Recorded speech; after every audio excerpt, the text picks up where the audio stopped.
믿음과 희망과 사랑으로 주님께 나아가는 신앙 공동체 원주교구 7만 7천여 원주 교구민들의 목자시죠. 교구장 조금현 주교님 오늘 찾아뵙겠습니다. 주교님 안녕하세요. 네, 반갑습니다. 그 재작년이 믿음의 해였고요. 예, 작년이 희망의 해를 지냈습니다. 지난 한 해를 돌아보시면 어떠신지요? 지난 한 해 그래도 뭐 나름대로 열심히 살았다고 생각이 되고 네.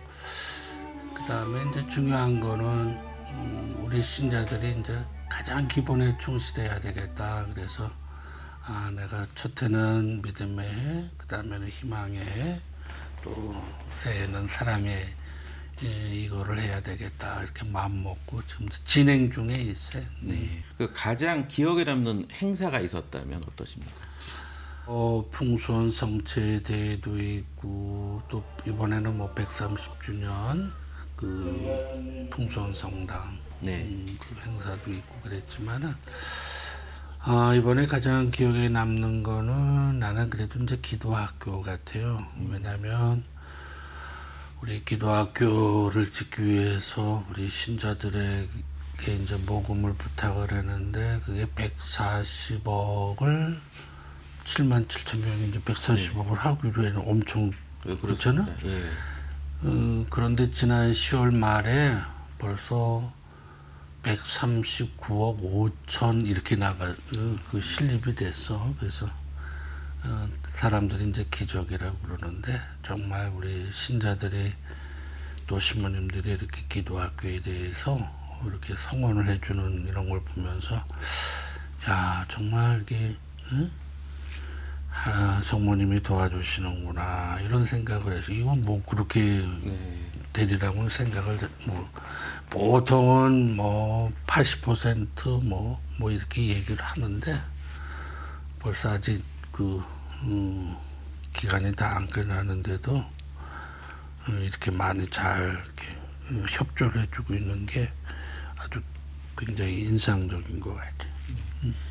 사실 그 지난해 저희가 인터뷰를 할 때도 이 마리아 기도학교에 대해서 굉장히 많은 중요성을 부여하셨었는데요. 지금 이렇게 말씀을 해주셨고, 근데 그 전국의 시청자들께서 마리아 기도학교는 어떤 곳인가 궁금할 수도 있겠습니다. 다시 한 번만 설명을 부탁드리겠습니다. 학교라는 이름을 왜 붙이냐 그렇게 얘기를 하는데 뭐 피정의 집, 피정센터도 될 수 있고 그런데 피정센터, 피정의 집 이런 거는 건물 중심이잖아. 그치? 네. 그래서 기도학교 사실은 뭐 이거는 내 아이디어가 아니고 지난번에도 말씀드린 것처럼 내 논문지도 교수가 너는 한국에 가면 한번 기도학교를 해봐라. 그래서 이게 뭔가 하고 많이 생각을 했는데 네. 정말 우리가 살아가는데 기도가 필요하고 중요하고 그래서 이제 이런 기도의 집을 만드는데 집보다는 학교가 훨씬 의미가 있겠다. 왜냐면은 집은 건물 중심이고 학교는 그래도 내용 중심이 컨텐츠가 중심이 되니까 그래서 나는 굳이 학교라는 이름을 좀 붙였어요. 그리고 우리나라 성지들은 주로 다 순교 성지들이잖아요. 그래서 성모님에 대한 부분들이 좀 부족해서 그래서 내가 일부러 성모님의 도움도 청할 겸 성모 기도 마리아 기도학교라고 하는 이름을 내가 이제 붙였어요. 그러니까 그런 의미에서 이제 기도학교. 그러니까 다른 것보다도 정말 신자들이 와서 편안하게 기도할 수 있는 곳 그런 게 좀 필요하겠다. 그래서 이제 적당한 장소가 어디일까 많이 생각했고 마침내 이제 베론이 굉장히 분위기도 편안하고 그래서 이제 시작이 된 거야. 네. 지난해 착공을 했지 않습니까? 그리고 올해 완공을 할 텐데요.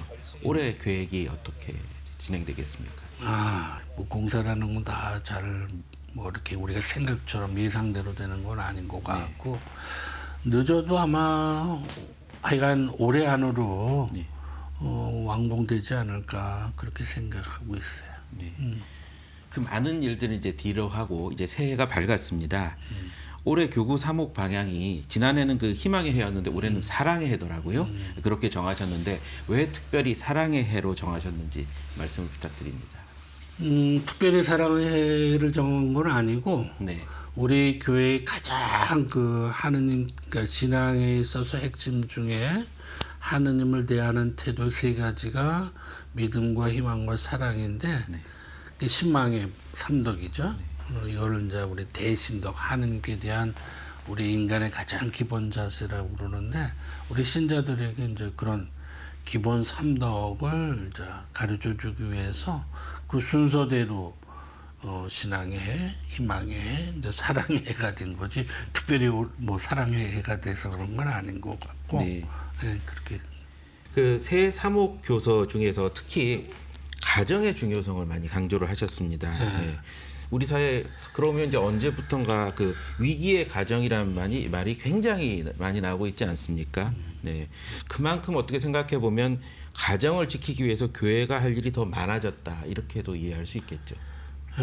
그런 것 같아요. 그러니까 제가 로마에서 공부할 때 우리 교수 신부님들이 가끔 질문을 해.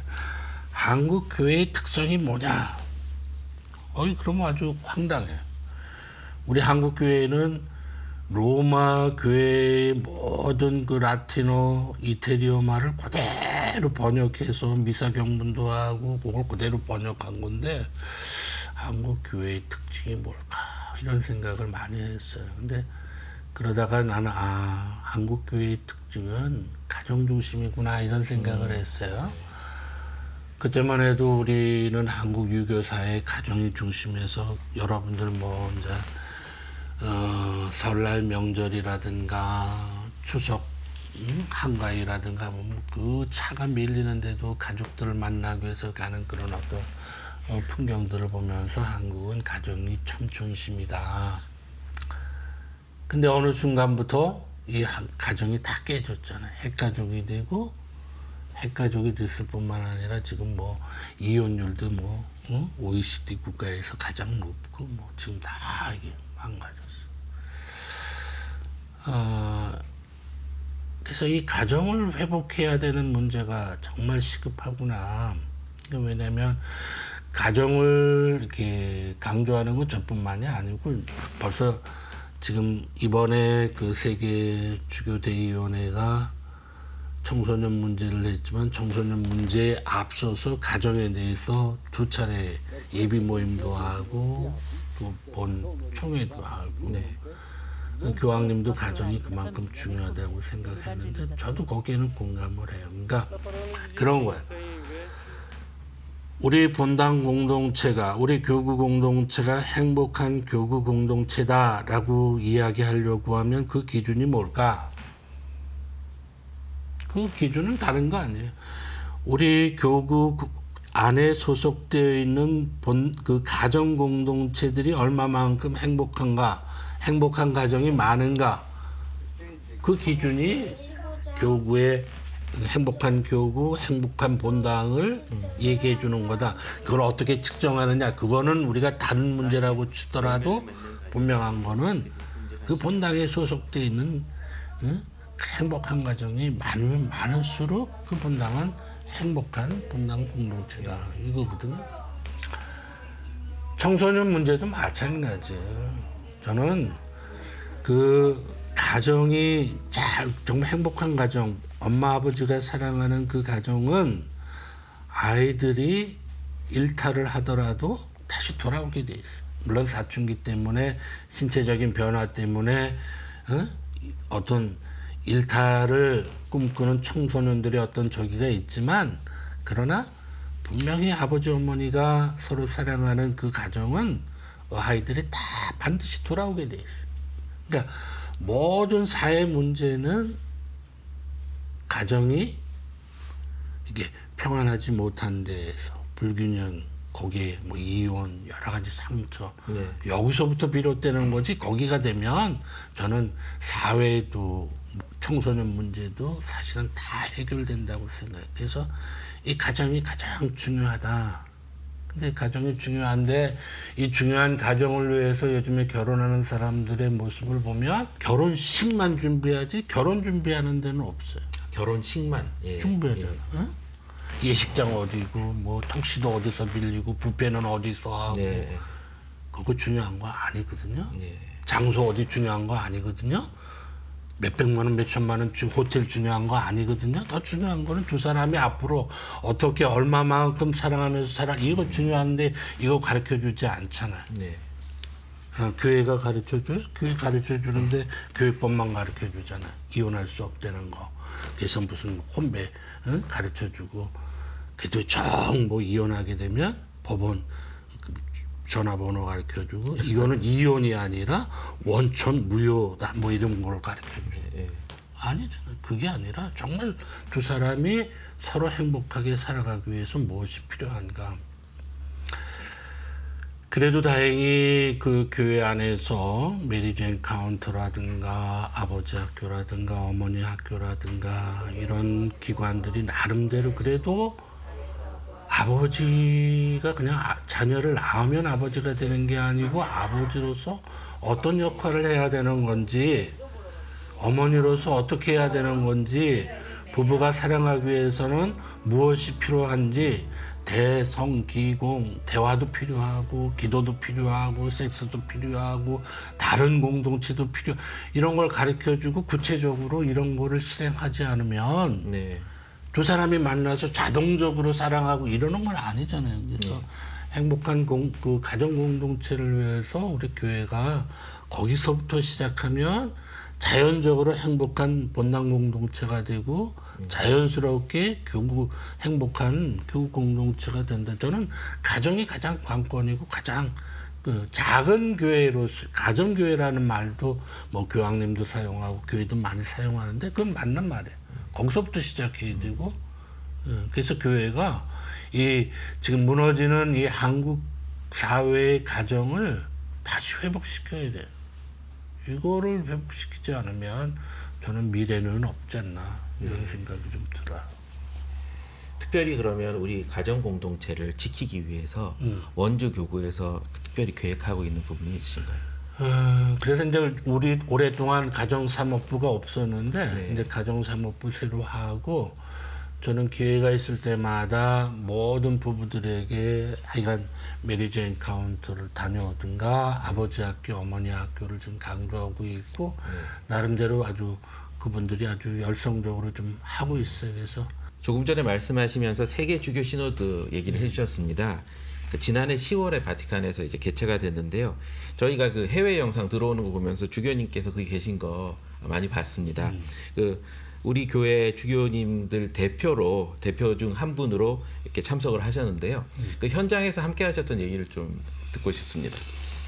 10월 3일부터 28일까지 4주에 걸쳐서 했는데 이제 첫 3일 날은 이제 개막 미사로 하고 마지막 날은 이제 피막 미사 네. 교황님이 해주셨는데 4주 동안 이렇게 회의를 하면서 이 교회가 회의를 이렇게 하는구나. 그 회의를 하는 어떤 회의하는데 어떤 명수라고 할까? 왜냐하면 이 과거의 옛날 공예에서부터 지금까지 쭉 해왔던 어떤 그 노하우들이 거기에 이렇게 잘 녹아 있는 것 같아서 좀 많이 힘들긴 했는데 그래도 많이 배웠어요. 그리고 아침 9시 반부터 12시 반까지 이제 회의를 하고 이제 이태리는 시에스타가 있으니까 점심 먹고 또 4시 반에서 7시 반까지 또 3시간을 또 이렇게 하는데 거기 정식으로 268명의 주교님들만 이제 투표권이 있지만 옵섭으로 참석한 사람들 이번에 젊은이 주제니까 젊은이들을 초대한 사람들 뭐 이렇게 하면 한 350명에서 한 400명 정도가 참석하는 인원이 될 것 같아요. 근데 이 400명에게 모두 발언의 기회를 주는데 한 사람당 4분의 시간을 줘요. 4분 안에 자기가 얘기를 해야 돼. 그리고 나눠서 또 이제 그룹 토의도 있고 그룹 토의가 17개 언어별로 해서 나눠져 있는데 그룹 토의 한 거를 또 10분씩 또 발표할 수 있도록 하고 뭐 이런 식으로 해서 하고 마지막에 이제 그런 거를 다 정리해서 나중에 문헌이 나올 때 그 문헌에 대해서 한 항목마다 그 168개 항목이었던 것 같은데 그 항목마다 투표를 해서 마음에 든다 안 든다 이제 이런 기권 뭐 이런 식으로 해서 항목마다 이렇게 투표를 하는 과정을 쭉 지켜보면서 아 회의에 대한 어떤 노하우들이 상당하다. 굉장히 힘든데도 불평할 수 없었던 거는 나는 아마 나이로 보나 뭐로 보나 중간 정도였던 것 같아. 나보다 젊은 주교님들도 계셨지만 추기경님들, 교황님들 뭐 보면은 나보다 나이가 훨씬 많은데도 그 시간들을 다 이렇게 굳게 지키고 앉아가지고 듣고 이렇게 하는 걸 보면 아 참 대단하다. 그래서 뭐 힘들다고 얘기할 수도 없어요. 교황님도 계속 앉아 계시는데 그런 어떤 게 있었고 또 한 가지 인상적이었던 거는 아침 9시 반에 이렇게 회의를 시작하면 삼시경부터 이렇게 기도 삼시경을 성모일도 시간경을 이렇게 다 바치고 기도로 시작하는 그 회의 이런 걸 아주 굉장히 인상적이에요. 아 우리 가톨릭 교회가 지탱해 오는 어떤 그 모습이 바로 이런 데 있구나라는 생각을 했어요. 그래서 그 시간경, 삼시경부터 시작해서 기도를 하고 그리고 모두에게 공평하게 뭐 추기경이든 아주 젊은이든 상관없이 4분의 어떤 발표 시간을 주는 거 이런 것들이 아주 굉장히 참 인상적. 네. 말씀하신 세계 주교 시노드의 주제가 젊은이 신앙과 성소 식별이었는데요. 무엇보다 교회가 청년의 목소리를 경청해야 한다는 그런 결론이었습니다. 그 교구장님께서 느끼시는 그 청소년 사목의 현황 그리고 앞으로의 청소년 사목 또 청년 사목의 활성화 방향을 짚어주셨으면 합니다. 청년들이 지금 상당히 많이 교회 밖에 있어요. 교회를 떠나 있어요. 실질적으로. 그러니까 내가 연희동 보좌 시절만 해도 주일학교 애들이 300~400명씩이 됐어요. 그 아이들 데리고 캠프도 가고 그랬는데 지금은 그거는 벌써 옛날 일이고 요즘에 큰 본당도 학생들이 얼마 되지 않아요. 그리고 많은 젊은이들이 다 교회 밖에 있어요. 근데 그들이 교회 밖에 있게 된 그 원인은 굉장히 많다고 생각해요. 우리나라 같은 경우에는 뭐 취업 문제, 군대 문제, 그 다음에 뭐 학교 문제, 입학 문제 이런 것 때문에 벌써 밖에 가 있고 또 젊은이들은 어떤 데 매이는 것보다 이탈하고 싶어하는 어떤 그런 심리적인 충동들도 있고 그 밖에 지금 교회보다도 더 재밌는 게 인터넷이나 다른 걸 통해서 얼마든지 많은 이 세상에서 젊은이들을 교회에 이렇게 잡아놓는 일은 분명히 굉장히 어려운 일이다라는 생각은 해요.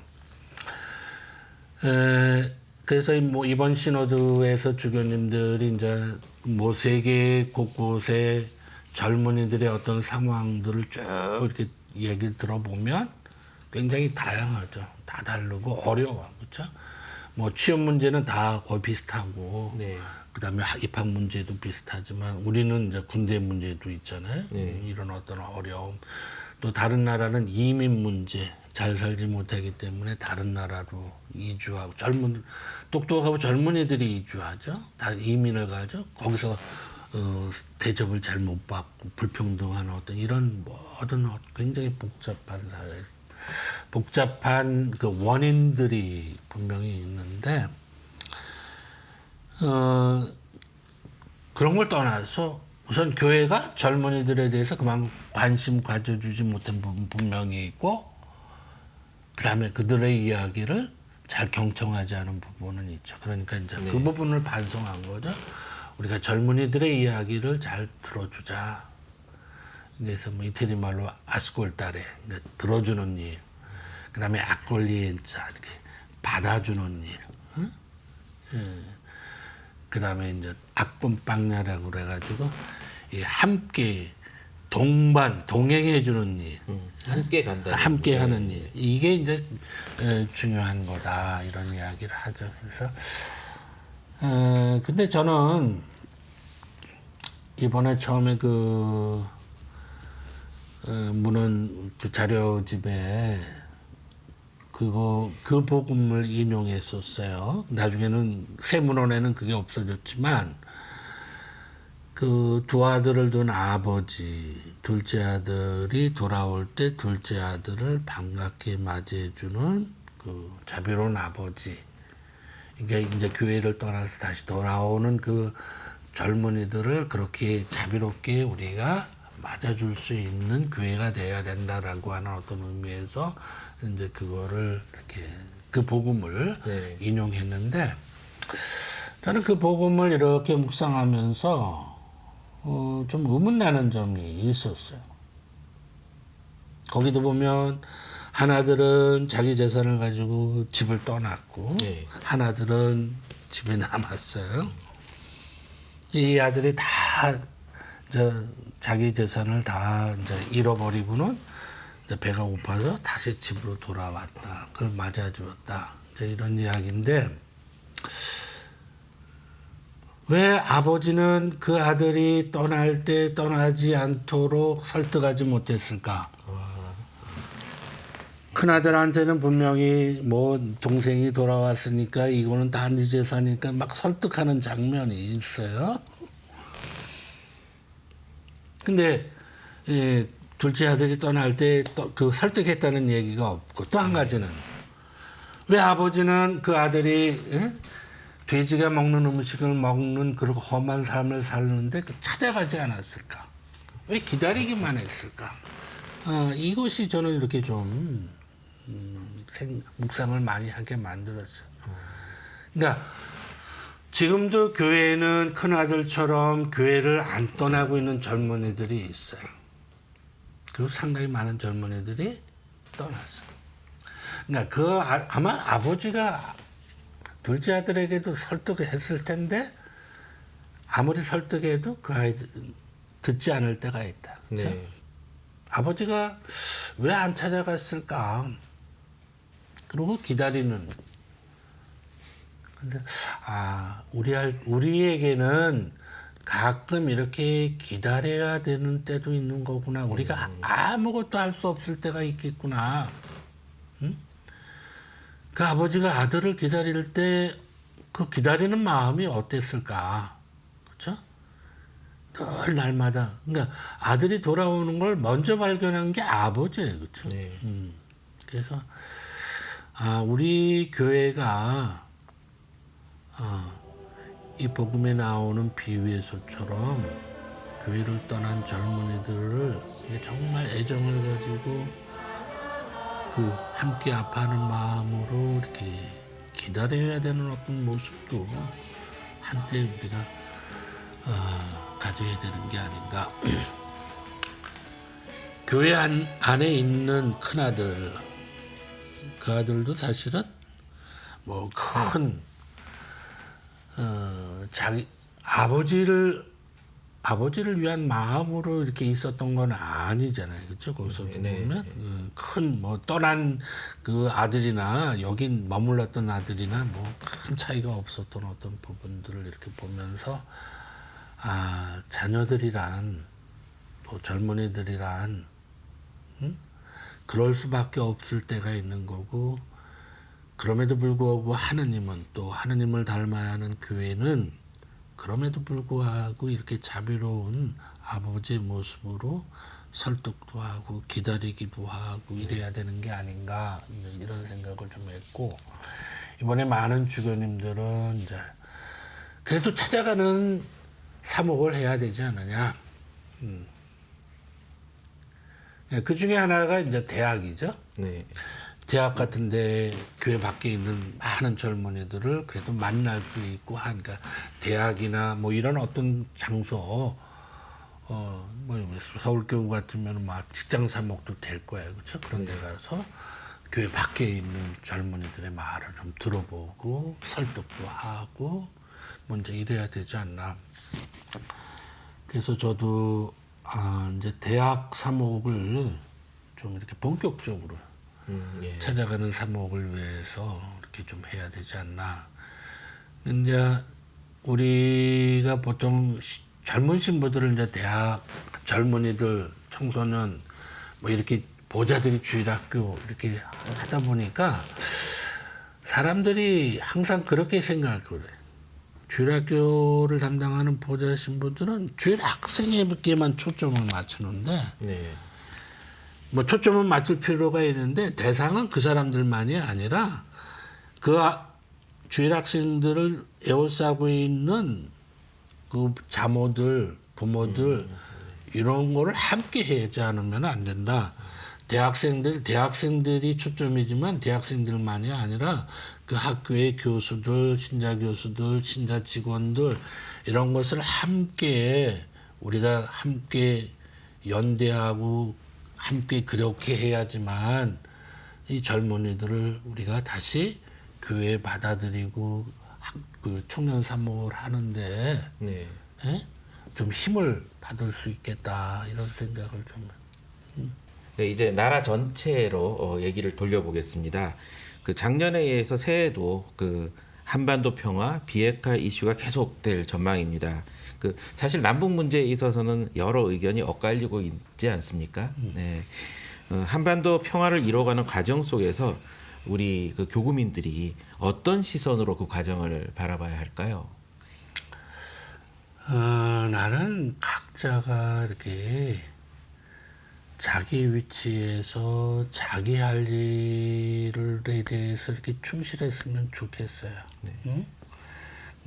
우리 그리스도교 신자 정치인들은 정말 나라를 위해서 국민을 위해서 그 부분에 열심히 투신해서 정책을 피우고 뭐 갑론을 박해가면서 뭘 이렇게 해도 좋은 거고 또 신자 공무원은 신자 공무원대로 자기 일을 각자가 자기 일을 해야 되는데 자기 일은 하지 않고 남의 일에 대해서만 자꾸 막 이렇게 간섭하고 뭐 하고 이런 거가 우리가 조금 자제해야 될 부분들이 아닌가 이런 생각이 들어요. 그래서 자기 일에 자기가 충실한 거 이게 저는 가장 필요하겠다. 모르겠어요. 북한 인권 운운하면서도 남한에서 또 많은 인권을 유린하고 있는 그런 갑질하고 그래서 미워하고 시기하고 질투하고 모르겠어요. 나는 물론 한반도의 평화와 통일이 필요한데 네. 남북 통일에 앞서서 지금 너무 동서가 분열이 되고 남녀노소 지금 남자하고 여자하고도 막 네, 그렇습니다. 싸움을 시키고 왜 이걸 왜 아니 서로 그리워하고 서로 좋아하고 사랑해야 되는 이 부분들을 막 갈라놓고 이걸 지금 누가 하고 있는 거야? 여기서부터 우리가 지금 그러면서 무슨 남북통일 우리가 지금 호남 영남 동서 이런 것부터 막 이걸 어떻게 해야 되나 이 참 여기에 모든 사람들이 너무 지금은 남녀까지도 막 이런 게 좀 너무 우리 사회가 너무 극으로 이렇게 치닫는 게 아닐까 이런 느낌을 지금 받고 있어요. 그래서 여기서부터 우리가 좀 화해하고 여기서부터 우리가 좀 화합하고 이런 게 필요하지 않나 이런 생각을 좀 해요. 그 우리부터 그러니까 남쪽부터 화합을 하고 서로 화해하지 않으면서 어떻게 남과 북의 화해를 얘기할 수 있겠느냐. 그런 의미로 이해를 해도 되겠습니까? 그래요. 하여간 뭐 모르겠어요. 뭐 요즘엔 뭐 나는 이게 무슨 말인가 내로남불 뭐 이 단어가 뭔가 했더니 내가 하는 건 로맨스고 남들이 하는 건 불륜이다 뭐 이런 뜻이라고. 네. 전부 다 그런 것 같아. 그러니까 내가 정말 잘해야지 남의 거에 대해서만 자꾸 그렇게 그런 부분들이 좀 아쉬운 것 같아. 네. 그 새해인데 어두운 얘기를 좀 했습니다. 네. 그 이제 분위기를 바꿔서요. 그 새 마음으로 새해를 시작하는 우리 그 원주 교구민 여러분 그리고 저희 그 가톨릭 평화방송 시청자 여러분의 그 새해 덕담 부탁드리고요. 덤으로 저희가 한 해를 마음에 담고 살아갈 성구 하나 주시면 감사하겠습니다. 새해가 기해년이죠, 그렇죠? 네. 기해박해가 1839년이니까 180년 전에 그렇죠? 네. 또 새해 기. 기해년에 우리 교회가 그 박해를 받으면서 많은 그 순교자들을 냈는데 그 박해 속에서도 신앙을 이렇게 지켜왔던 그 과거 교회의 어떤 이런 정신들을 우리 신자들이 이렇게 다시 살았으면 좋겠다 이제 이런 생각이 들고요. 네. 네, 저는 성부 말씀은 항상 그래요. 그 사도 바오로께서 테살로니가 전서에서 그렇게 말씀하셨어요. 언제나 기뻐하십시오. 끊임없이 기도하십시오. 모든 일에 감사하십시오. 이것이 그리스도 예수님 안에서 여러분에게 바라시는 하나님의 뜻입니다. 교황님도 이번에 기뻐하십시오. 즐거워하십시오. 그게 필요한 것 같아요. 우리가 기쁘게 사는 일, 감사하면서 사는 일, 그리고 우리 인간의 힘으로 다 모든 게 되지 않기 때문에 그래도 끊임없이 기도하는 일, 이 세 가지가 저는 우리 원주교구 신자들뿐만 아니라 모든 그리스도인들이나 가톨릭 평화방송 시청자들 모두에게 필요한 하나님의 말씀이 아닌가 이렇게 생각을 해요. 네. 네, 언제나 주님 안에서 기뻐하고 모든 일에 감사하면서 흔들림 없이 사랑의 공동체를 이루기 위해서 나아가는 원주교구. 그 맨 앞자리에서 주님 백성들을 이끄시는 분이죠. 오늘 조기만 주교님과 함께했습니다. 예, 주교님 오늘 귀한 시간 내주셔서 정말 감사합니다. 네. 그래 감사합니다. 네, 고맙습니다.